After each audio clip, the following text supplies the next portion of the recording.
How we doing, everybody? Welcome back to the Shaun Attwood channel. I'm Ron Swanson. We're here with the one and only Gareth Icke to dive into the elites, the Epstein file, the global agenda. And really, before we get into that, Gareth, I want to get your reaction from just what we've seen in the Epstein files. But before we do that, introduce yourself. Like, you don't need one, but please introduce yourself and let us know how you've been keeping, brother. Yeah, I'm good, thanks, mate. Thanks for having me. I appreciate it. It's been a while. Yeah, the Epstein files are weird, man, because it's a weird emotion, really, because you would think, because there's lots of us conspiracy theorists that have been talking about stuff for a long time, and then suddenly, you're vindicated in the eyes of the normies, for want of a better phrase. Suddenly, everyone that called us tinfoil hat nutcases is suddenly kind of, finding their own padded cell. But it's like normally when you're vindicated on something, it's a cause for celebration or relief. Do you know what I mean? Like, oh, thank God, at last people get it or whatever. But with this, it's a bit weird. Yeah, because that's the thing. You're like, but I kind of want it to be wrong, and I think everyone in this realm wanted to be wrong, really, because I'd rather that. Like, I'd rather just be a bit of a nutcase. Than all of this stuff be true. And also, it's just the tip of the iceberg as well, isn't it? To be honest, it's one of those things you look at and you think, well, maybe some of the stuff got through the net, which is why they've taken, I think it's 80,000 files back down again for sort of reevaluation before re-uploading again. Because I guess if you're releasing sort of 3 million files, some are probably going to get through the net. And also, there's probably going to be some that you release because you think, well, that's nothing, put that out. And then someone like some investigative genius kind of puts it together and says, well, hang on, well, that connects with that and that connects with that. And so what you thought was a nothing email suddenly turns out to be massive. No, that's really significant. So then they, redact that and whatever. So that sort of happened. But, at the same time, we've been allowed to see what we've been allowed to see, haven't we? Yeah. So, there's an element to it as well where, I look at it and I think, okay, there's so much stuff you're not letting us see. Like, I understand that. You don't want us to know that. I get that bit. What is it about the stuff you are showing us that you're more than happy for us to see? Do you know what I mean? So it's like, I looked at it and I thought, well, one, maybe it's to release a bit of a valve, because the American people, to be fair, overwhelmingly, they weren't letting up on it, were they? Do you know what I mean? Like, Trump got elected off the back of, we're going to do this, and then basically tried to backpedal on it. And I don't think people would let up. So you have to give them something, right? And then I think at the same time, because, this is a massive, massive blackmail operation, among other things. Yeah. Is what it does is you give the masses some low-lying fruit. Like, do you know what I mean? Give them Prince Andrew, give them George H.W. Bush. He's dead. That's fine, whatever. But that then concentrates the mind of those that are still redacted. Do you know what I mean? At this point, it's kind of like, look, your name is still covered in black ink for now, son. But if you think about, not doing as you're told, or not invading or bombing Iran, for instance, then your name can quite easily have that black ink removed from it. I think that's part of it as well. I mean, I got a really weird feeling about everything that's going on in Iran, but the whole aliens are real thing. Like, what the hell was that? Obama coming out and talking about UFOs. I feel like they were like, we'll tell you if you forget about the files. That's the vibe I got, right? And everyone just went, nah, no, think bigger. And they defaulted back to the traditional invade a country, create a distraction. That's how I feel anyway. I'm sure some people feel different. I think the fake alien invasion is like, it's the end of level boss if it's all gone wrong. Like, if you've tried everything else, like you've destroyed Iran and you've started to build the greater Israel and all that sort of stuff, but people still aren't letting up. Then it's like, right, send in the little green men and whatever. Right. I feel like there's like a shoebox in the White House that's been there since the 40s, just taped shut with UFO evidence written on it. Break in case of emergencies. Do you know what I mean? Like, I really feel like. Probably. But I mean, you know what? Like, jokes aside, like that whole fake alien invasion Project Bluebeam thing, it would tick all the boxes in terms of a one world government and a one world army. Oh yeah. Like, if you think about it like that, like, what better way? I mean, we've all watched Independence Day. Suddenly all those countries came together, didn't they? And it's like, what better way to sell that to the masses that, we've got a one world threat. This isn't just like we've got some terrorist threat that threatens, a certain country. This is like, this is everyone. which I think they tried to pull a little bit with the whole climate change nonsense. It's like that's essentially a threat to everyone. We need to do this and that, and it's not working. That, and it's particularly not working now. And I made a joke out of this today, but it is serious. Like at the end of the day, Tehran is like the apocalypse. It's burning, but you better make sure you use a shopping bag for life. Do you know what I mean? Like that whole net zero climate change thing is dead in the water now. Anyway, I think at least like people aren't having that one. So who knows? Maybe we're due some UFOs over Edinburgh and I think we're due something, man. We're definitely due something. We're definitely due something. We need some change that is not got some conspiracy attached. I mean, aliens would probably still have that, but I think we're due something. Yeah, I mean, think of the soundtrack as well, man. Like if you think of like the Vietnam War and you had all those amazing songs that came out of it, imagine the tunes that come out of an alien invasion. Like that would just be. That's a wild take, but yeah, I get it, man. I get it. Babylon Zoo would be back, man. Right? They'd be back. They would. Well, listen, right? I think I was talking yesterday to somebody, one of our guests, about 9/11, right, and how that event and the way it was handled, the paperwork that has so many oddities in it, buildings falling down at the wrong times, and all of this kind of stuff. It was a really good piece of data to use as, hey, well, remember the last time we were lied to and misgiven evidence and all of that by the same, country as are handling the Epstein files. Do you think that by looking back at these moments of what feels like corruption within the government, it'll help us sort of bolster the argument that the same thing's happening now with the remaining 3 million files? Well, I think so. In terms of the Iraq War and this, attack on Iran now, it's the same playbook. Like it's the same thing.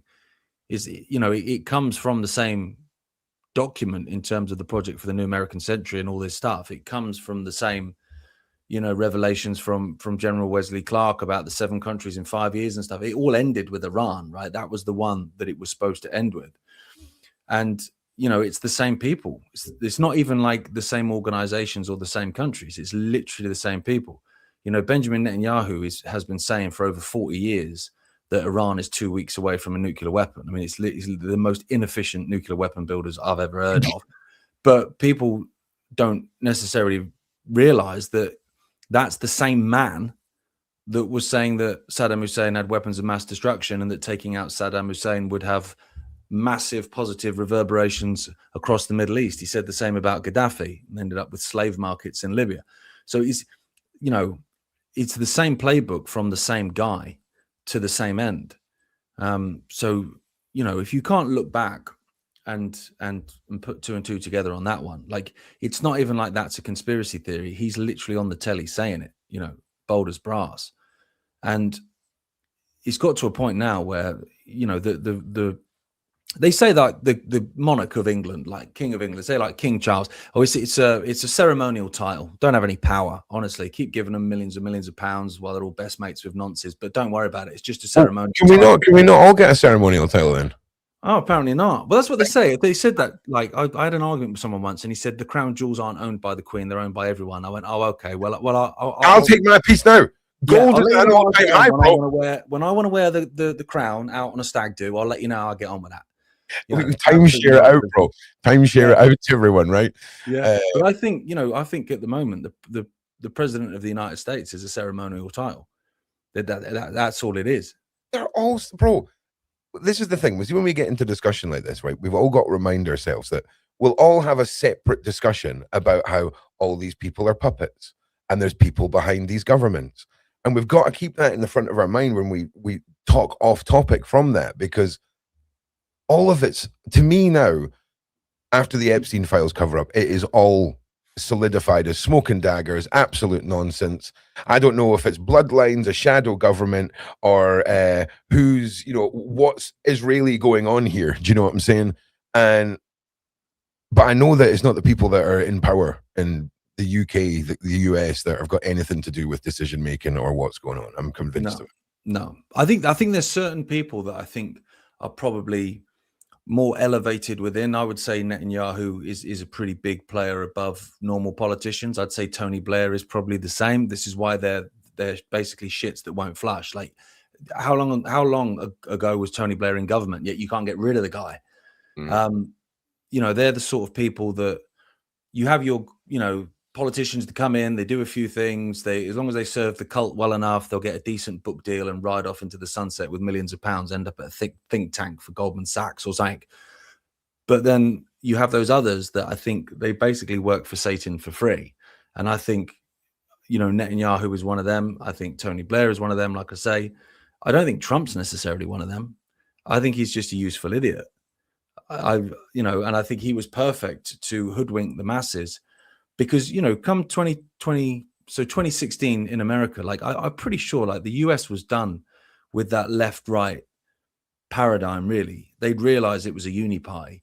I mean, you know, George W. Bush or Barack Obama, it didn't matter. Like the Middle East was getting bombed and you were worse off. Like it didn't like make a difference which side. And they were done with it, which I think is where British people are now, really. And so then they were given this outsider who, for anyone with eyes to see, could see he wasn't an outsider. I mean, this was a guy that was bailed out by the Rothschilds. And then when he came into power, put those same people, Sheldon Adelson, Wilbur Ross, put those same people into positions of power and did everything that they said. That's not outsider to me. And that's just, you know, that's just plain to see now for everyone, you know. And I'm seeing lots of big elevated accounts now going, mate, I'm sorry, you know, I bought the Trump thing and now, you know, yeah, you were right, sort of thing, you know. Yeah, and I've learned things about politics I never wanted to know, right? Trying to understand the chain of command for these Epstein files and Trump's administration holding them back. I genuinely feel like we are going to look at a scenario where I think Trump's trying to play his hand to be the last president, right? And I think we're going to look at some weird law or legislation where if enough countries are at war at the same time, the president can't step down at that point or something. I believe it's happened already in history. It's happened in Ukraine right now. Do you think? Yeah. Do you think that's what we could possibly be looking at? The unofficial empire of America starting to roll out. Wouldn't surprise me. I think, you know, I think the technocracy is the plan. And I think, you know, when everyone was sort of rubbing their heads a little bit in terms of that whole Greenland obsession of Trump's, and they were like, right. Yeah, What was that? Well, this is the thing. They're like, I'm assuming it's, you know, rare earth minerals or something. Like, I don't really get it. But if you look at the Technate of America, which was this whole great plan of Technocracy Inc. in the 1930s and 40s, which was basically Greenland, Canada, North America, United States of America, Mexico, Cuba, you know, built all into one Technate, a technocracy that didn't have elected officials. It had people that were selected and put into positions of authority, so-called experts, whatever, right? Mm-hmm. And then you go, okay, well, that technocracy movement apparently sort of died and was marginalized or whatever. Well, one of the huge players in that technocracy movement was Elon Musk's grandfather. And so now all of a sudden you've got Elon Musk, basically the kingmaker, you know, supporting, bankrolling, massively algorithmically elevating Trump into power this time around. And then straight away his obsession is, you know, we're going to make Canada the 51st state. And then we're going to, you know, we're going to take Greenland. We've got to have it. And now you've got this whole thing with Mexico and the cartels. Lindsey Graham saying Cuba's next after Iran. We're going to take Cuba. And then you look at that American Technate map and you're like, they're literally building that. Like, they're literally building that. And I wonder if the Epstein files even play into this, right? Because I've thought this for a while with the UK, where they have elevated the most moronic among us. Like, Zippy from Rainbow, Keir Starmer, is a moron. David Lammy is a moron. How that man is deputy prime minister is Rachel Reeves, moron. Ed Miliband, moron. Everyone knows these guys are idiots. So on one level, they can sell their destruction of the country as incompetence, because you can believe it. I mean, you look at Ed Miliband and you go, yeah, I can believe he's incompetent, right? But then also you end up with a situation where when you want to push the technocracy and when you want to push AI and when you want to push unelected so-called experts rather than a democracy, people will get pushed to a situation, I think, where they'll go, well, it can't be any worse than these guys, right? And then you throw into the mix the fact that loads of these politicians are murdering children and raping children, and then all of a sudden, it seriously can't be worse than these guys. So actually, you'll find that there'll be a lot more support for some kind of, AI system and even reform in this country. Who I think they're the Trump in terms of pretending to be alternative. They've already said if they became the government, then a certain number of their cabinet positions would not be filled by elected officials, but by people that they select. And you're like, literally telling us, man. Do you know, I've been asking for the last couple of weeks how they're getting away with it. But do you know what? It's the wrong question. Is why are they making themselves look so stupid is the question. And you just nailed it. It's so we lose faith in human decision making. It's exactly so that because I've always said they've learned now that they have to make us beg for the things we don't want, right? They have to make us beg for digital ID. They have to make us beg for a one world government, and they have to put us in a position where we're going to ask for these things.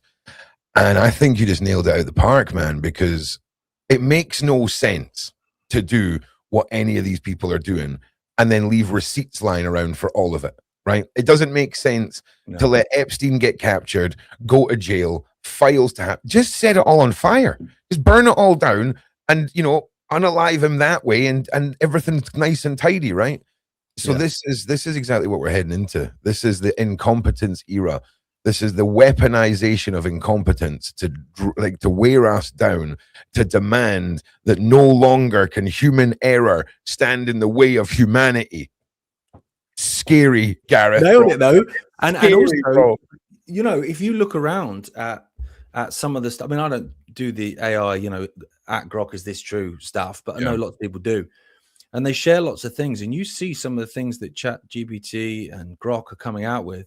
They sound more reasonable and more based than most politicians, and I think that's intentional as well. So people will go, "Look at that, mate! Like AI has just nailed that. Like it's called it as it is. Wow, that's amazing." Our elected officials won't speak like that. They won't speak as candidly and honestly as that. And you're like, well, yeah, that's the sales pitch. As soon as stuff's AI, trust me, that thing's going to turn on you like nobody's business. But I think another thing as well with this is there an element of it which is the normalization of pedophilia? Do you know what I mean? Like it's literally it becomes almost so normalized in people's minds. They go, God, we need to say PDF files, sadly, right? But carry on with what you're saying, yeah. Oh, sorry, yeah. But do you know what I mean? Like, so of course. And then it's just like, oh yeah, that's what the elites do. No, basically. And I also wonder how much of it is a test of us. Because, if you look at it on a small scale, right? Because I would consider, I mean, COVID was a major thing, right, in terms of screwing over the world. But I think in comparison to the Epstein files, it's a different thing, to be fair, right? Children were still abused in COVID by, so I get it. But it's a different animal, right? But even on the COVID thing, you had a situation where they tried to enforce the lockdowns. Yeah. People went along with it, right? Yep. Overwhelmingly, unfortunately. And then you had people like Matt Hancock in WhatsApp messages basically saying, I can't believe how compliant everyone's been. And because they were compliant, they went to the next level. And then they went to the next level. And then you had that whole, is it time to deploy the new variant? All that sort of stuff. So it was a case of, I think they pushed the population and they go, oh, they're not resisting. Okay, we'll go a little bit further then. And so I wonder with this Epstein release, a little bit of that is a test. So we're going to show you all this stuff. What are you going to do about it? And if you do nothing about it, then okay. Well, you've just given me your consent now, because what you've said to me is, I'm going to take all your money. I'm going to take your taxes to go and buy bombs to throw at kids in Gaza. And the whole time I'm going to be abusing and doing all this stuff, and you're not doing anything. Okay, well, you've given me your permission then. And how much of that is, because this is what bugs me. Like we're divided as a people, like left and right, straight and gay, black and white, whatever you name it. There's something. It's a long list, bro. It's a long list. I hate rich people, or I hate poor people, whatever. Like, do you know what I mean? There's just everything. But if you can't unite over the killing and abuse of kids, then mate, I don't know what to say to you. Like if your hatred of someone with pink hair because they're woke is more important to you than uniting with that person to fight the Epstein class, then I don't I'm right. Well, this is I'm it. out.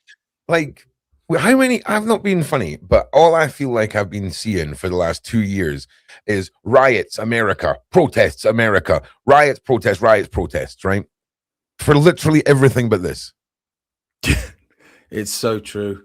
Right? It's so Like, true, mate. it's bonkers. And I had an interesting chat again about the Jeremy times, as we say. And if we're to discuss out with the official narrative, I kind of have the impression now that it was more about getting a blanket set of data about how many people are responding to certain type, the vaccination and what's happening and all the rest of it. It was weird.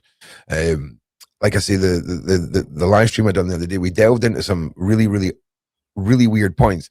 And then funnily enough, that was the one live stream that was completely nationally blocked all around the world within minutes of me ending it. And it was very peculiar.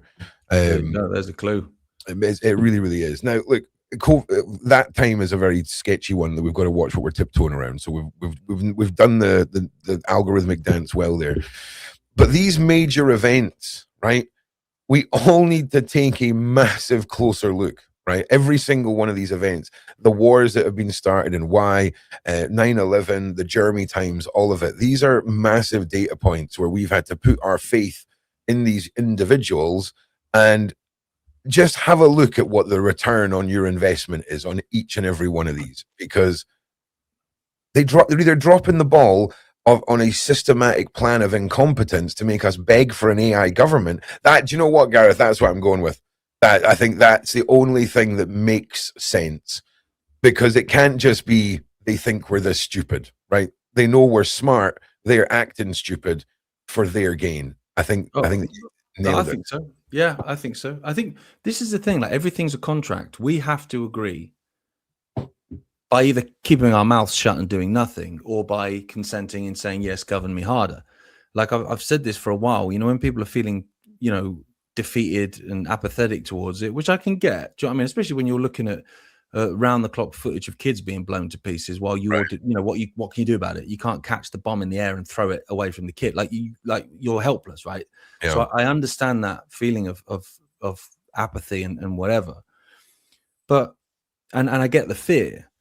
But, using digital ID and any of these things as an example, they have to gaslight you and sell it to you.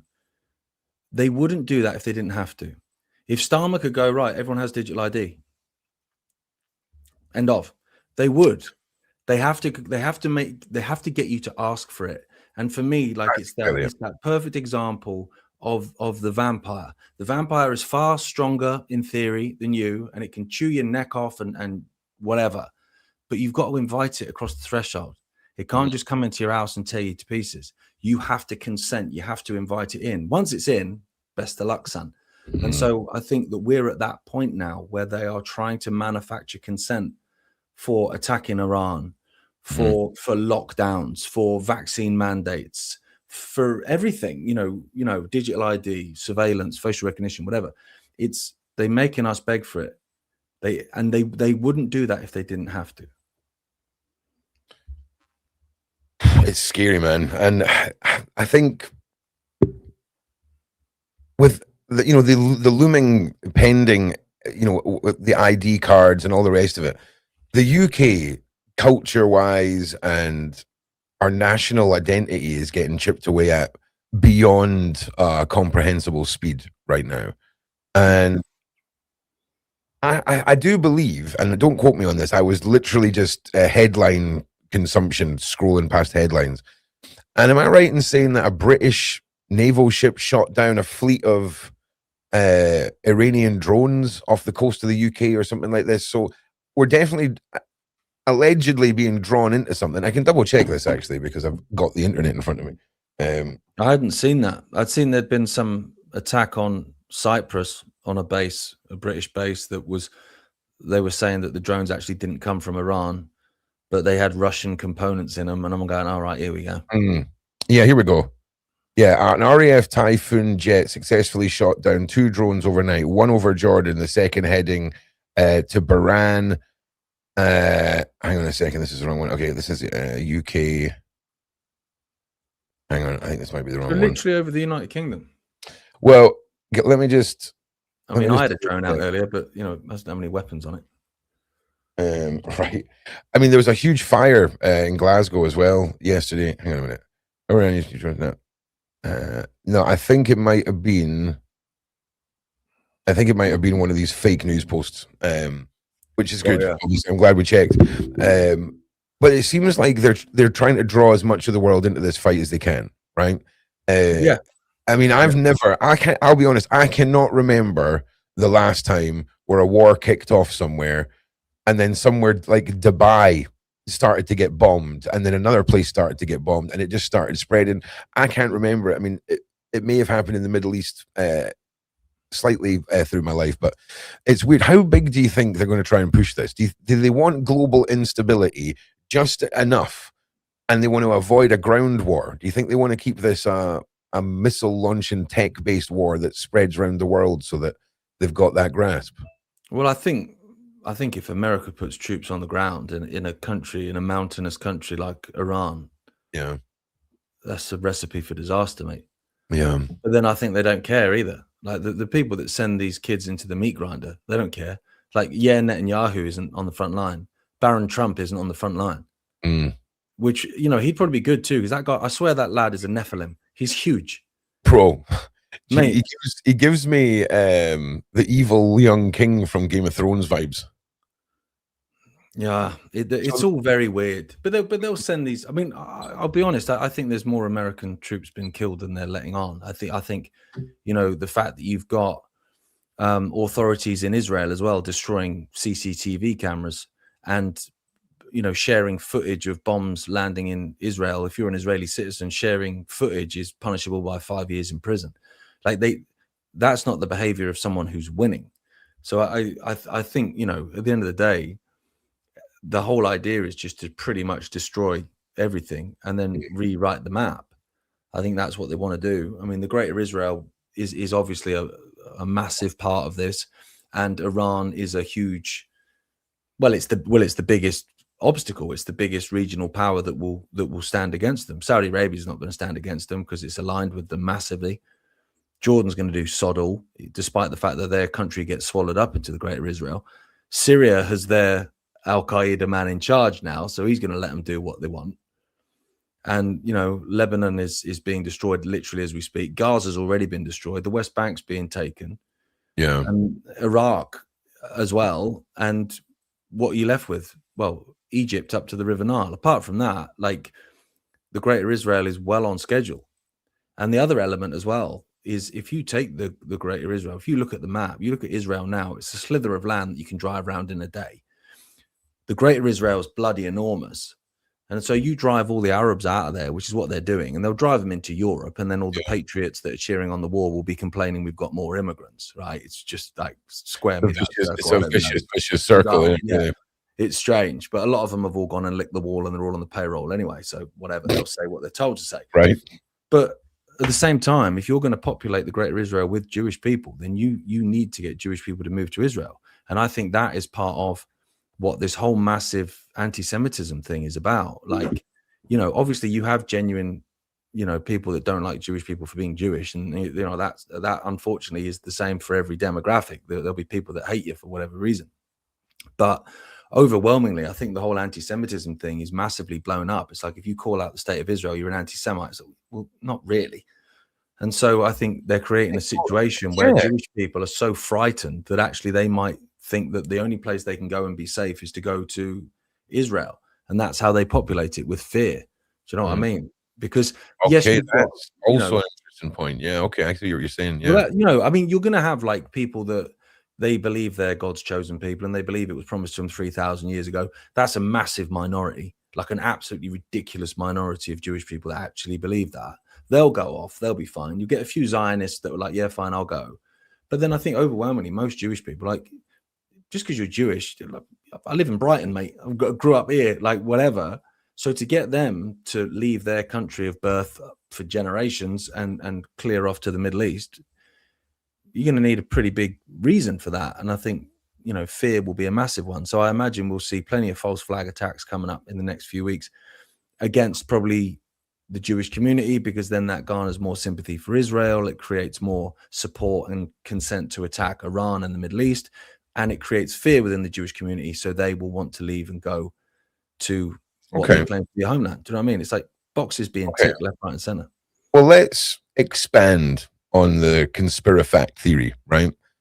We've seen what's happened in Western Christian countries. There's been a massive influx of a certain demographic of illegal migration, especially in the UK, as I like to call them, the French tourists. And I've always had this horrible feeling. Something's coming, all right?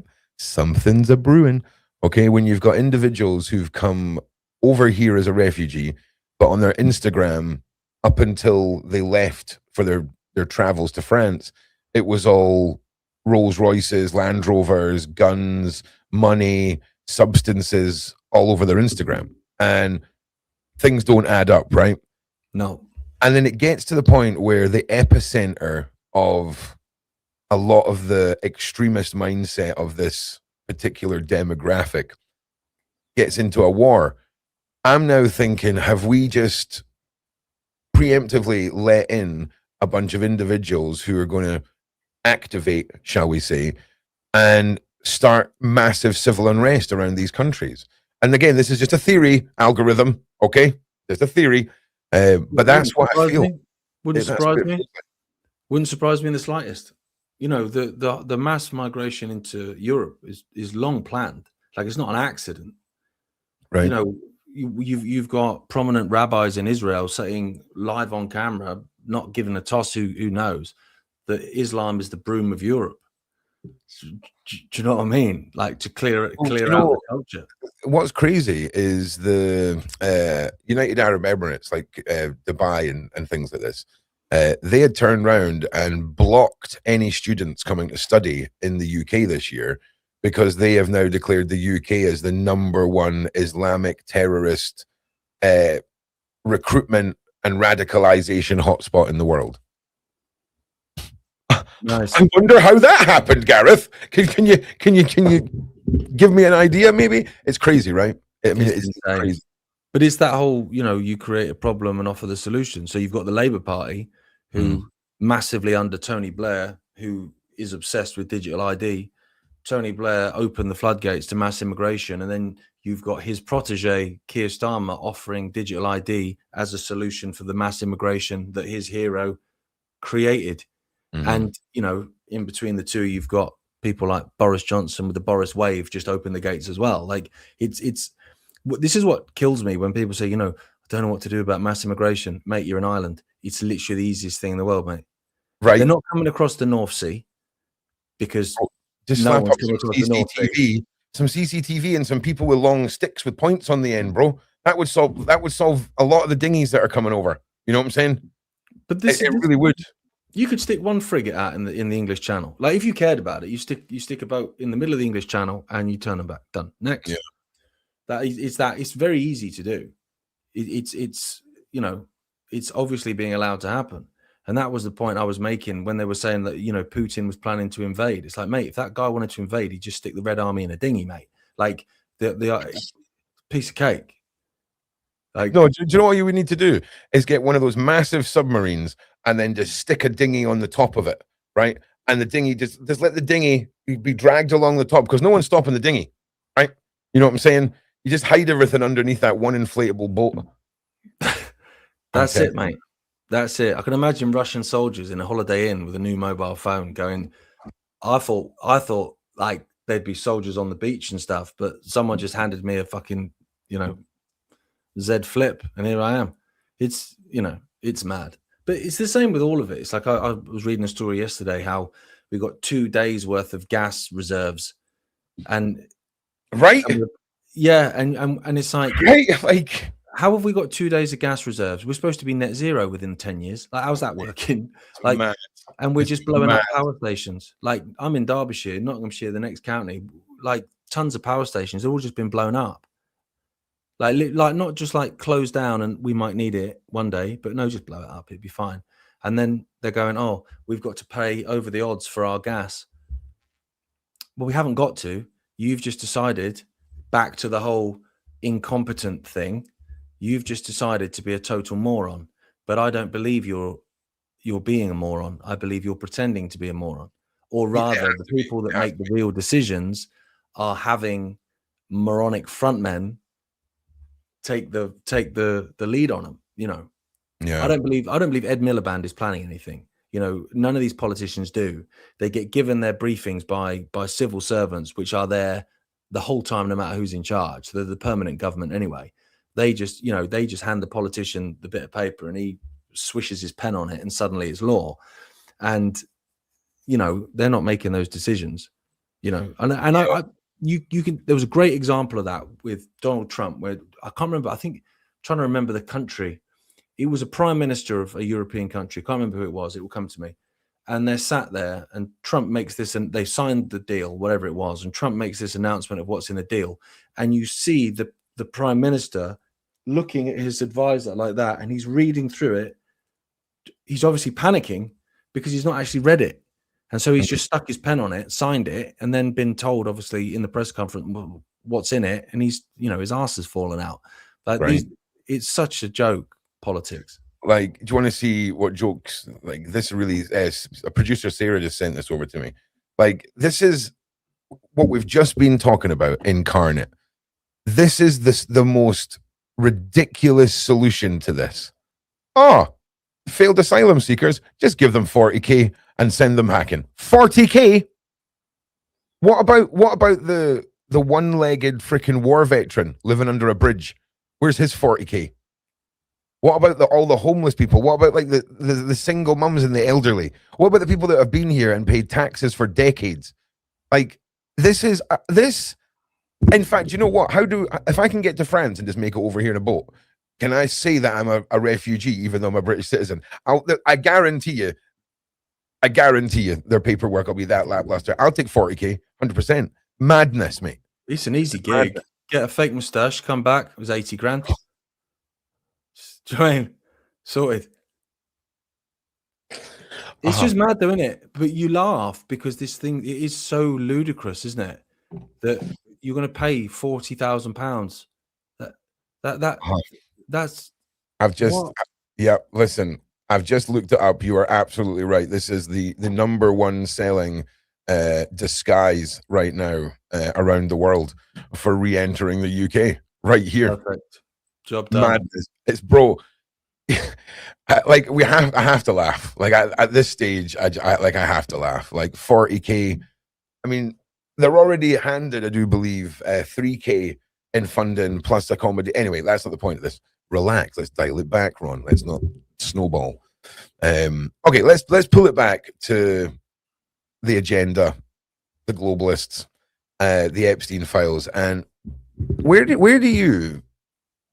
I mean, I imagine I know what your answer is, but do you think that this is going to be a long, dragged out event, or do you think that there's another piece of this play coming? And is there anything that you thought was going to happen that hasn't happened, or anything in the grand spectrum of the conspiracy and what's going on right now, Gareth? In terms of the Epstein files?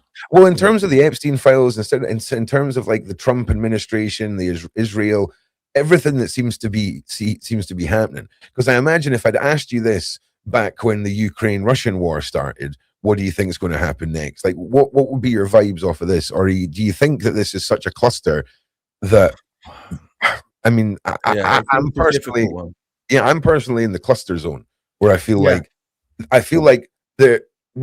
it's not about really what you think is coming next. It's really, did we notice all the steps that led up to this? Because I think this is the final play. I really think Trump wants to execute his "I'm the last president ever, suck your mum's" plan. And I think global war is his only way, right? I mean, nothing changes things as quick as a war. Like you can look at demographic change in the UK and, you know, different things throughout, you know, it's not like it was 10 years ago. Like, things can happen gradually, whatever. But in terms of a war, I mean, you can have a war that lasts 12 months, 6 months even, and it changes everything, right? so yeah, that's going to be part of it. I honestly think they'll chuck Trump to the wolves in the end. I think once he's served his purpose, I think I don't think he's one that rides off into the sunset with a book deal. I don't get that feeling with him. But he doesn't need to, right? I mean, he's stacks on stacks on stacks on stacks.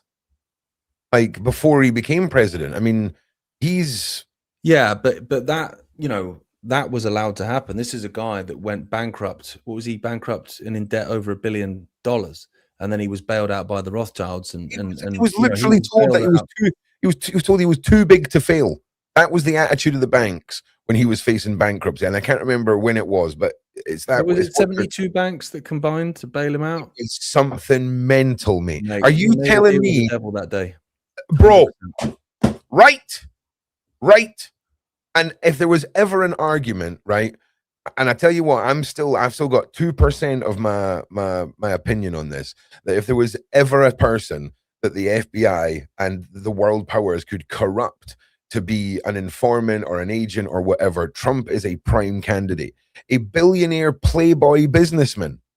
Like we all see Trump now with a funny haircut and all of that. The boy used to be a bit of a tank, right? He used to be a bit of a tank, and like he was rich and he was in his prime. And I imagine there was a lot of leverage that they could have on an individual like that at the time. And it doesn't even 100%. Need to circulate around PDFs or anything like that. He might just be like a guy that wants to have, 6 or 7 beautiful Russian 25-year-olds and have his taste catered for. That's enough blackmail if you've got that on footage, Well, this is a guy that openly didn't use email because he didn't want people to know what he was saying. And quite wisely in terms of the Epstein files, I guess. So he didn't converse over email because he was aware that what he was saying could potentially get him in trouble or whatever. But this is also a guy that openly said he will grab women by the pussy and spoke on a chat show about how if his daughter wasn't his daughter, he'd probably be dating her. And you think, if you're willing to say that shit out loud, because that's a mental thing to say, it's your kid, fucking weirdo. If you're happy to say that in front of, probably millions of people watching on TV, but you don't want people to see what you're saying in your emails, and what you're saying in private, then Jesus wept, mate. What on earth is going on there? Yeah. I mean, they bailed him. I think, to be honest, when they bailed him out, he was groomed for the role, mate.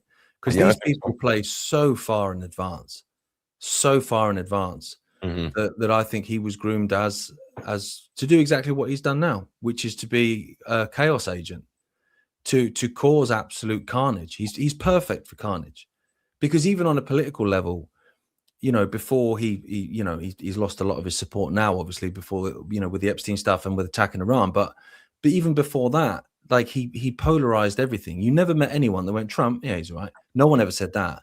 It's either like you either had, I hate that guy to the point where I'm screaming at the moon, or you love him to such a point that actually if you came home and found him in bed with your wife, you'd say, trust the plan, right?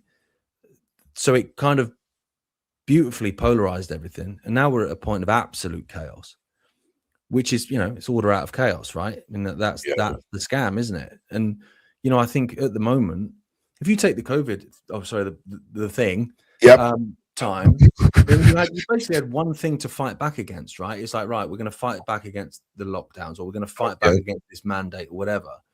But if you imagine that, Putin had gone into Ukraine at the same time, because obviously that killed the thing, didn't it? But if it happened alongside each other, and so all those huge energy prices, remember that they went through the roof, cost of living, food prices went, while all that stuff was going on at the same time, then suddenly Trump he then goes into Iran, and you have all that stuff going on at the same time. And so I'm fighting that mandate, but the freaking world's on fire, and suddenly like what malfunction, mate, I'm out. Like too much stuff. It's like if someone chucks you a tennis ball, you catch it. If they chuck you 2 tennis balls, yeah, all right, I'll catch that. If I'm doing that, going, come on, catch it, like this chaos, mate. Too much. Yeah. And it feels like that at the moment, that it's one thing after another. I mean, I wake up in the morning, turn on my phone and go, right, what's happened? And it's always something. Yeah, mate. I feel like that's what they're hoping to play with the Epstein files. I feel like they're pushing for in 5 years for people to be talking about the conspiracy of the Epstein files and not the reality of the Epstein files. Do you think that the lack of interest by the DOJ in pursuing anyone is evidence that they just want us to forget about this and they're hoping that we will? And do you think globally that's going to work on people? I think a bit of it is almost flexing their muscles. Like, what are you going to do about it, mate? Like, even in the UK, you've got the Home Secretary talking about how she dreams of a panopticon with, the eyes of the state on us at all times and all this sort of stuff. It's like, that shit you say in private, love. You're openly saying it because what they're thinking is, what are you going to do about it, mate? And guess with the Epstein stuff, it's like, there's no arrests. No, what are you going to do about it, mate? Like, that in itself it's a bit of a flex, right? Against the people. And I think sometimes it's the same, like with Israel. For years and years, Israel would just kill journalists. It would kill whoever the hell they wanted. And then they just cover it up, investigate themselves, find themselves not guilty, and everything would be fine. They were always trying to hide it. Whereas now, well, they're just using white phosphorus on Lebanon and they don't give a shit.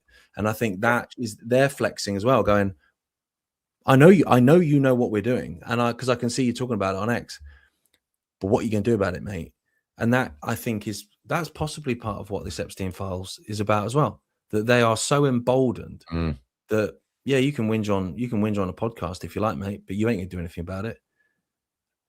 Right. Well, yeah, I think that's the way it is. But then where does that lead?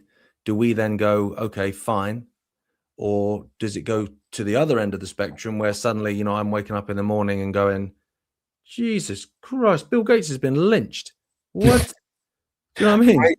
Well, this is the thing. Do you not feel a tiny bit like starting a war is very convenient? And if we were to call it something else other than a war, we could call it giving my people some time to get the hell out of the USA to a country where there's no extradition, just in case people don't shut up about the Epstein files. Because we've seen quite a lot of people just vanish. They've run to the hills. They've moved countries. We've had even a few members of former politics and royal families, possibly. I don't go in the royal families, but there's been a couple of people in Norway that have tried to unalive themselves, businessmen and things like this, all through all of it. And do you feel like perhaps this is a scatter distraction for people to jump ship? Because I'm assuming Trump, once the war is done, we're going to circle back and start making some arrests, right? Because you'd hope so, but suddenly we can't find them. Yeah, well, that's what I mean. Suddenly we can't find them, right? That wouldn't surprise me. I mean, there's a theme within the Epstein files that runs through it, which people don't like to talk about. And Israel doesn't extradite people, so you have an enormous amount of sex offenders and pedophiles that will run to Israel because they don't get extradited. They're famous for it. Been articles in the Times of Israel about it. On that, you've got those two Ukrainians that have embezzled all that money and stuff that was meant to be, money for the Ukraine military or for aid or whatever, that was just through these billionaires. They then fled to Israel. Famously, one of them got collared by an Israeli journalist, didn't he, on the beach in Tel Aviv or Netanya or wherever it was. He got collared on the beach. But they won't extradite them. They won't extradite them. Right. And to be honest, when it comes to that country, Trump or whoever else is in charge or whatever ain't going to ask. So yeah, they could well be fleeing. They could well be. It just gives me that kind of vibe, because there's just something else going on here, and it's got everything to do with keeping these files out of the public. It's got everything to do with Trump's reaction as well to Israel's attack on the oil reserves of Iran. It almost feels like, you've made a deal in the playground where, if you come and help me with the school bully, I'll give you my lunch money, and you've just taken my lunch money and then went and punched someone else's bully in the face. And I feel like Trump's going to have a moment where he's going to lose it, because if he starts seeing Israel making decisions without him, and the public start feeling like he's not in control of the situation. Trump does not work well under those circumstances. You know, I'm pretty sure he swore like 3 or 4 times on live TV during the last Israel shenanigans with the bunker bomb scenario that went on. 12-day war. Yeah. He's a narcissist. So yeah, that wouldn't surprise me at all. I mean, it's a weird thing. Like, I was thinking about it today. Like, for one, I don't even know if Epstein's dead anyway. Like, to be honest, like I don't know either. Yeah. But the other thing, you know, you look at all these files, the amount of them, the amount of things this guy was doing, the amount of things he was into, and you look at it and you think, right, when did this guy find any time to abuse anyone? Yet we know that he did. And I look at it in the same way as someone like Elon Musk, right? He runs all these companies. He's on Twitter all the time. He's playing video games all the time. He's traveling off around the world and doing whatever. He's putting things in space. He's doing no way that, but he still spends 80% of his time developing, apparently. Utter bullshit. There's not enough hours in the day, right? And I think the same with Epstein. So unless he's like freaking Hermione Granger and he can pause time and stuff, I don't understand. I'm not sure Epstein's one guy, you know. You know, it's so funny. I was talking. I'm actually going to do a show next week about is Epstein a title? Okay, because I'm not being funny, right? Do you remember that movie Eyes Wide Shut? Yeah. Right. And no, not Eyes Wide Shut. It Blinked Twice. Right, the one that was meant to be Epstein Island, and it was all about the elites taking these models and things like this to this island and giving them a perfume that would make them forget all the abuse that had taken place, right? And people were like, "Hey, this is about Epstein. This is about the elites. This is it. They're telling us." And the end of the movie, right? One of the models gives the Epstein character the same toxin and takes control of him. And then it's her now who is at the elite dinners and is putting on the functions. And you think what you're seeing is her exposing it all. But in the world of like secret messages, I feel like they were saying it's been handed over to a woman now and she's in control. Now, Gareth, if you turned out to be under suspicion for being an international child trafficking human jerky maker, okay, would they want to have a discussion with your wife, the police? Would they bring her in for a chit chat? I would imagine they'd have a word, yeah. So we've got this ex-girlfriend, ex-fiance, apparent daughter of Epstein, who is sitting on 450 million of his cash. And I just want to point out, Maxwell got 10 million, and nobody's bringing her in for a chat. I think her name's Karina or Katrina. Hang on a second. Epstein's girlfriend. Because that to me as well is very suspicious. And that makes me think that the title's been handed over to this girl, and she is now going to be the new Epstein, allegedly. Wouldn't surprise me. I mean, in terms of the blackmail operation and compromat, that's been handed over to Palantir, isn't it? Let's have it right. Like, they know what everyone's saying and doing and viewing. They don't need to honey trap people now, and they don't need to have cameras in every room. They've got a camera in every laptop, got a camera in every phone. Right. So So is that her? Is it? This is her. First, there we go. Karina Shuliak. There we go. I'll bring in a more Epstein-y picture. There we go. Just also, is that food in that bowl? What is that? What is that? That is just green paste in a bowl, mate. Or pea soup, is that? Bro, that's probably about $400. Whatever that is, that's probably about $400. Well, that could be one of the Teletubbies all mushed up. Bro, so this is her here. And the wonderful Paula M has been showing a photo for years with this young lady and Meghan Markle on a yacht together a couple of years before she met Harry, allegedly in New Zealand, now turned out to be on a yacht off the coast of Little St. James. And the amount of princesses and like businessmen and all of that this woman was mingling with before they were married off. So before Meghan married off to Harry, this is who she was hanging around with on yachts. And you've not heard her name. Most of the people haven't heard her name. This was his sweetheart. This was his lady. It could be his daughter. could be his wife, could be his girlfriend. But where in the hell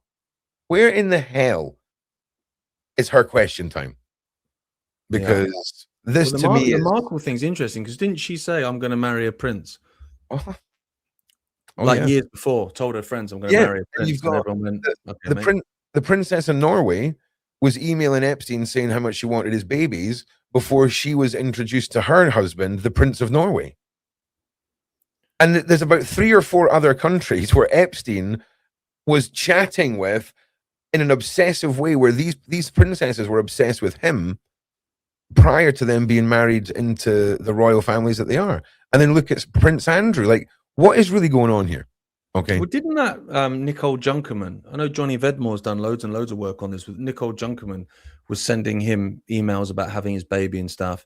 She was some model, and then ended up obviously knocking about with him. And then she was basically put in a massively important, significant role within the management of the NHS just before Rona. And you're like, what's Epstein's mate who wants to have his babies doing involved with the UK NHS at a time like that? She was sat on a panel with Matt Hancock. Like this stuff, but this is the thing. This again is what I'm thinking. He's in everything. Bro, there's not enough hours in the day. I think you're right. I felt that. I was thinking, I don't think it's one guy, man. Like I honestly don't think it's one guy. Well, we've definitely got the face of the Epsteins, but this is what I was saying. The one thing you have to give Epstein a gold star for is his motivation, okay? Because unless this guy only slept on his private jet when he was traveling, the amount he was involved in, the amount of work and evil doing that has taken place it's the scope of it is unbelievable. Do you know what I'm saying? It's insane. From all the abuse and the trafficking to freaking baby farms, which I can't help but think that you're not making designer babies for rich families to have beautiful children. I imagine you're making those babies to be abused. If I'm honest, I think that's probably what that was all about. I think so too. And you're trying to create a technocracy. You're involved in all this crypto stuff. You're trying to overthrow countries. You're planning pandemics with Bill Gates and stuff. I'm not having it that's one dude. And all we have is one email address. That's it, isn't it? Yeah. And actually, if you look at the emails, in some of the emails, like he writes like a freaking moron. And then in others will write differently. And so do you know what else? I think it's more than one guy, man. If we've got Epstein A in prison, let's say he actually was unalived, right? And then you've got Epstein B who logs into his Fortnite account the day after Epstein A has been unalived and causes the whole, oh my God, Epstein's logged into his gaming account and all of this. I think when we look at the Joe Biden conspiracy about a man in a mask, him being replaced, could you imagine the Kaiser Soze-ness of Epstein having a multiple of body doubles and lookalikes and people in masks, and half a dozen people all having an interaction and being threatened, and then they all call each other up and have had the same man in the room at the same time? That is like evil, mythical monster tactics to control these people. Because think, you're already locked in to the, oh my God, I was just at a regular consensual adult gathering of nudity, and they've slipped a 14-year-old in when I was out my nut and filmed it and then brought her back out as I've come to, and they've got me by the gonads now. And I think there's going to be a lot of things. I think 100%, because a lot of 8 Saddam Husseins. And listen, one of them escaped to Germany, didn't he? Yep. And was like plastic surgery and stuff, like to act as a decoy and whatever. Like this shit, and that was going on in the 80s.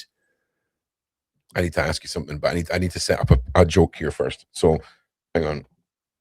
Because if we're going to talk about body doubles, right, and we're going to talk about disguises, I need to ask you who you think the hell this was. And I wonder just how much of it's been stripped off the internet. So if I can't find it in the next 10 seconds, I'll just ask you. Is this the so-called Jeffrey Epstein in Tel Aviv? No. This is who the hell was that pretending to be Maxwell when she done her no comment interview? Like, did you see Maxwell sat at that table saying, no comment, no comment, no comment when she was being questioned? And if I can find the photograph, bro, it looks like the worst made body double you could ever have. It actually looks like she's wearing a fake nose and a set of those glasses that we looked at earlier. It's not like Paul McCartney all over again. Bro, I'm just, wait till you see this. In fact, you know, oh, there she is. Right. So this is who they had sat there saying this was Maxwell. Let me make it a bit bigger for you. Okay. Is that Sharon Osbourne? Bro, I just want you to look at her, right, and keep that image in your mind, and then tell me that she is not wearing one of these without the tash. Do you know what? If you put her back on again, go in again. Like, yes, you're seeing it. Tell me what you think about the nose. Tell me what you think about a little bit. There is a little bit of the nose and glasses. I'm getting kind of, if Kim Jong Un and Rose West had a kid, Kim Jong West, then no comment. You know what I mean? Bro, I'm just saying. So they've obviously ran out of budget after Epstein had multiple high-end Walking Dead movie set grade makeup artists done, and now we've got stick a freaking fake nose and glasses on her. And Maxwell's hench too, man. Look at those shoulders and chest. Yeah. Well, here's the thing. Could you try and find me a single photograph in the history of the world of Maxwell in a pair of glasses? No, I can't think of one. I've never seen her in glasses. No. Sunglasses, yes. But now girl be blind, bro. Girl blind. And our glasses come with a fake nose. She's trumped. She's come up trumps with this. Yeah. No, it doesn't look like it, does it? It doesn't at all, bro. And when we start talking about Epstein being a title, the possibility of there being more, copycats or whatever, or fucking hell, lookalikes to conduct his business. A lot of his business can be done with a yes or a no. It doesn't have to be long conversations. So, I mean, I imagine he would. And I really, really do. I mean, the guy was talking about whether or not humans were at the right stage of mutation and had the right proteins for time travel. What, mate? Like, what was this guy involved in? Do you see what I'm saying? Like, yeah. Too much. Here's the thing. That smile, Gareth, that you just made when I said time travel is the exact smile people made like 10 years ago when you talked about the pizza conspiracy, right? People were like, come on. I swear to God, Gareth, if it turns out Epstein has been at the forefront of time travel and all of this madness, I'm done with 2026. All right? Like, I am done. That's my ultimate fantasy, time travel. Like, I would literally like, but what's sad is it would be the most incredible thing. And I reckon I'd just go back to sort of the 1920s and go ride on trains and stuff. Like, but time travel would be dreamland, mate. Yeah. But maybe you're right. Maybe that's how he manages to do so much stuff. Because like I said earlier, maybe he's got one of those Hermione Granger freaking spells and he can just stop time. So he can just stop it. We're all at that. Mid-sentence and he's off just sorting shit out. Yeah. And then he goes, right, and play. And we're all back on it. But we've been out of the game for about 5 hours. Oh, here's another one, right? So if we're gonna for the next 2 minutes believe that that's possible, then he's gone into the future, bro. Like, that's where he's gone. He's in the year 35, 45. That's where he is. Because you would, right? I mean, that would be your escape plan. Just head to the future. Yeah. Or he's gone back into the past, but with an almanac. And that's how he's making his money, like Back to the Future. Like, he just knows all the football scores. He's got Leicester City to win the Premier League when no one else believed it. Right. Yeah, he bought all the shares in Google when no one else believed in it, brother. Do you know what I'm saying? Bitcoin. Yeah. So listen, if anyone's got any questions they want to throw in, I do believe we've had a couple. So just give me 1 second, bro. Okay, so people have been asking about Erica Kirk a lot. Okay, have you got any thoughts on Erica Kirk? Have you been looking into Erica Kirk, or is it's not on your radar, bro? I kind of get the feeling that he was groomed to go the way he went, Charlie Kirk, to be honest. Like, me and my dad have had these conversations talking about sort of theories and ideas and things. And he just kind of, the more I look over the last few days, I look back at things he was putting on social media about Iran and all that sort of stuff. Like each time I read one of them, I think, mate, you were a lamb to the slaughter. Yeah. And I, wasn't aligned with him on a lot of stuff. She seems massively connected to stuff, and that whole orphanage stuff is freaking weird. Yeah. I'll be honest, like, I know people grieve in different ways. Like, I get that totally. I've some people are very matter of fact. They just want to get back on with life, like whatever. Others are pissed for 3 months, like whatever. I get it. But I've never seen anyone grieve with pyrotechnics before. Like, that's a new one for me. Yeah. And I've never seen someone have a memorial for their dead husband and father of their children and then go on a Zoom call with their work colleagues talking about how much merchandise was sold and how much money they made. I don't know what stage of grief that it is, but it's, for me, like if I died and I went off and I'm looking down from a cloud or whatever, I would want my wife to be happy. I wouldn't want her to be distraught and ruined. I'd want her to get on with her life. The minute she pulled out some pyrotechnics and started talking about profit at my memorial, would you want the leather pants and the hand on the back of the head cuddles? Would that how soon for the leather pants and the hand on the back of the head cuddles? Because this, to me, that hand on the back of the head cuddle, mate, that is it's not the first time that's happened, is it? I mean, they've been sharing tips on eyeliner for a while, clearly. So I find her quite strange, and I would suggest she's probably involved some stuff, and I'm pretty sure she was Jesuit educated, wasn't she? She connects to Trump going way back as well, and was going on trips to Israel and hanging out with Netanyahu long before she met Charlie Kirk. So it's it wouldn't surprise me if she was moved in on him and was essentially his handler for a bit and whatever. I don't think his demise was the first she knew about it. Put it that way. I think there's, and again, it's weird because all the threads of conspiracy lead back to the same place that keeps popping up again. That we know that Charlie was talking out about Israeli donors and contributors, about a grander plan and what was really going on. I mean, I don't agree with or didn't agree with him on like quite a lot of stuff, like whatever. But that's fine. I'm well go around. But he seemed like a genuine guy. Like I think he believed what he was saying. I think as well, who else is keeping debate alive in the public eye? Really, like who else could have a healthy debate with people? It just doesn't exist anymore. And that's I didn't agree with everything he said, but I really respected him sat there and willing to take crap from people and to stick by his guns and get his message across. And I think more people should have sort of that stance when it comes to the things that they genuinely believe in. Well, yeah. I mean, I think if you go into a debate in good faith, if you go into conversation in good faith, and not with the attitude of this is what I believe and ain't nothing you saying to me going to change it, because then what's the point of the debate? Like that's pointless. I think if you can go in and you're genuine, and we've all done it, like we've sat in a pub and you have a conversation with someone and you're like, well, most of the time you might disagree 99% with each other.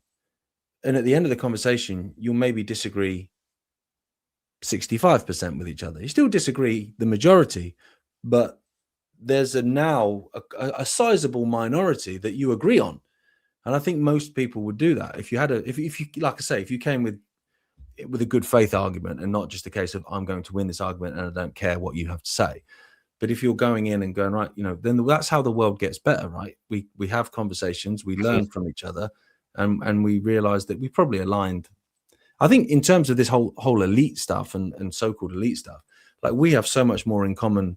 I have so much more in common with an absolute rabid, woke, transgender activist. I have more in common with them than I do with any world leader or any of the Epstein class or any, do you know what I mean? Or any of these people. We just focus on these little arguments, and that's frustrating. Yeah. And listen, we're actually just a friend of mine and just what you said there kind of ties in with the question that they're asking. And it was to do with when you were growing up, right, with your dad and his views and all of the things that were exposing, right? And obviously it was quite a lot, right? Do you think now people like your dad have kind of paved the way for people to have a better understanding of bigger pictures like this when they do break publicly? And there's so many things your dad has pointed out have come to fruition or are at the cusp of fruition and things like this. And what was it like then, and what's it like looking back now through 2026 eyes? I think, to be honest, a lot of when I think about it now, like I see stuff that either Candice will say or Tucker will say or whatever. And sometimes it's quite funny because I'll look at it and everyone's freaking out like, this is unbelievable. This is a huge revelation. And it's great that it's getting it. They've got huge followings. So it's great that certain things are getting out to a massive following. But I'm thinking, well, this is a 2016 talking point, this one. Like, or this is a 2040, or this is, in terms of Russia, Ukraine, and Iran, and then China being pulled. Like, that's Dad talking about that in 2006 or whatever.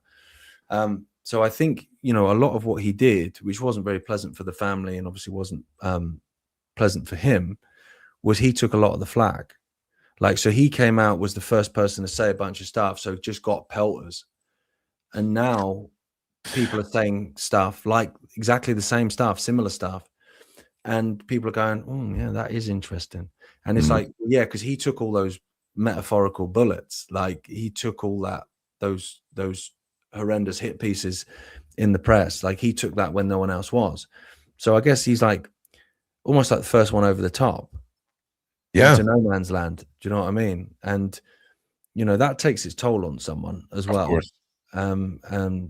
But for sure, I don't think people would be saying or feel like they could say a lot of the stuff they say now had he not trailblazed the way for that, for sure. 100%. And I think a lot of people are so grateful because you think the backlash from 10 years ago from the pizza thing was extreme. Just try and imagine the David Icke year one backlash and pushback and everything that I imagine your dad's went through trying to get his message across and to inspire others and people like yourself as well, Gareth, to come forward and talk about these things and to keep these things in the public eye. And I just want to say, as always, it's just always such a pleasure to talk to you, mate. Is there anything you want to throw out to the people before we sort of wrap up? And if there's anything you're doing that you want to mention, let us know. All of your links are in the description. And yeah, let us know. Well, I just did a little sort of kind of like interviewee documentary with a guy called Terry Edge, which is very relevant to British viewers. Basically, I interviewed a guy. He's a government whistleblower. Very interesting conversation. And then he started talking about. Say it again. I'm saying you can take your time with it. Don't worry, you don't have to rush All yourself. right. Sorry. Yeah, he's basically talking about fire regulations. Okay. Flame retardants within furniture, right? And I'm going, okay. I didn't realize we were going to talk about furniture, but let's do it. Right. And then it transpires that the UK is the only country on the planet that still requires flame retardant chemicals. All the other countries in the world have banned them, including the USA. They banned them 2017, I think. Okay. But they basically cause cancer for one thing. Okay. They're seeping into your skin, and they show up in breast milk of pregnant mothers in the UK, and they are basically the number one cause of death in a fire. And there's overwhelming evidence now that these flame retardant chemicals, which actually aren't flame retardants, they don't actually stop fire, so it's sort of pointless, were the cause of death in Grenfell, which obviously killed over 70 people. I think it was probably more than that, to be honest. So wait. So the fireproofing chemical isn't fireproof, and it gives us cancer. Brilliant. Yeah, and it goes in through your skin. And so I spoke to him, and then I said after the interview, mate, we need to go in on this. So we did like an hour-long documentary. We spoke to people in America that had it overturned there, like campaigners and stuff in America, firefighters. Firefighters that were fighting the Grenfell fire have higher rates of cancer than any other firefighters in the United Kingdom. I think we was talking to one firefighter in the United States that had cancer, thankfully recovered, but firefighters have 300% more cancer than insane. than a member of the population. And it's honestly, it's insane. And it literally blew my mind. So that we made a documentary and it came out on Saturday. So that's on iconic.com. Oh, wow. So if people want to watch that, you can subscribe for, I think it's $2.99 for the month. And then obviously then you'll get access to everything, but you get access to that documentary. And so it's, you know, it's not meant to be a kind of look how bad everything is, although that is part of it. But it's also like, look at what they did in America, look at what they did in Europe, like to get it overturned. Like you can make a difference. But the other thing that really, because we were talking about it earlier, weren't we? It's the same people. It's always the same people. So these fire regs were meant to be overturned in 2019. It was all set to go. And then there was lots of lobbying, obviously, from the chemical industry, from the furniture manufacturers, because basically they've got a monopoly. Because if you know, foreign companies don't really necessarily want to make furniture for the British market because they've got to use chemicals and that costs money, so they don't bother. So it's basically, you know, it's created this advantage. But anyway, it's supposed to be overturned in 2019. Who comes in and basically flips it 180? But Matt freaking Hancock. And you're like, oh, I recognize that guy's name. And then on the case of Grenfell, it was in the Grenfell investigation, and it was in the final report, the connection for fire retardant chemicals, flame retardant chemicals within the furniture, because they blame the cladding, but if the cladding's on the outside, the flames are going out and the smoke's going out, it's not going in. So it was actually the furniture inside the house that was burning, blah, blah. Anyway, that segment of the final report was taken out, and the families have kicked off about it and stuff. But who took it out? Patrick Vallance. And you go, I recognize that guy's name as well. You know, these are the big words you can't say on this thing, guys. And so it's amazing how many connections there are. And it's like, on the face of it, you think, okay, it's furniture. It's like, yeah, but it's poisoning you every time you're sat in a chair. It's lowering the IQ of your kid. Like if you have a massive house fire and you get out and your whole house is burned up, and I imagine no one's expecting their couch to be sat there unscathed. It's going to burn eventually, right? So I imagine no one's questioned this, you know, and it's terrifying, man. It's terrifying to think that we're at a stage where it's like, hey, you know, that thing that we've told you is going to save your life if you fall asleep and a cigarette drops on it, it's going to burn out your neighborhood. Enjoy. Oh, and also free cancer. Exactly. But the thing is, well, we prove in the documentary, because they say that these flame retardant chemicals give you, I think it's between 12 and 14 minute escape time. Right. Yeah, we show a controlled experiment, bang, and mate, less than 2 minutes, mate. Less than 2 minutes, the whole place is gone. And you're like, I've been thinking to myself, I literally have an old couch that I could just drag out into the garden and we could just do this experiment live. But it's actually done in a bedroom, and it's the whole thing. It's less than 2 minutes, and we time lapse it, and in less than 2 minutes, it's gone. Wow! And you're like, well, there's your 12 to 14 minutes, mate. Yeah, that's wild. Scam, mate. Yeah, it's wild, mate. Look, Gareth, thank you so much for being here. I'm going to be live in about 8 minutes with my next guest. Stay right here. You'll get a notification. Gareth's links are down in the description. And I want to say thank you to everyone who's watching at home. Thank you for being here. Without you guys, Gareth and I are just two guys in a Zoom call talking into the void. And I just want to say thank you. Make sure you like and subscribe and share. And we'll see you on the next one. For me, Ron Swanson, as always, guys, be safe out there.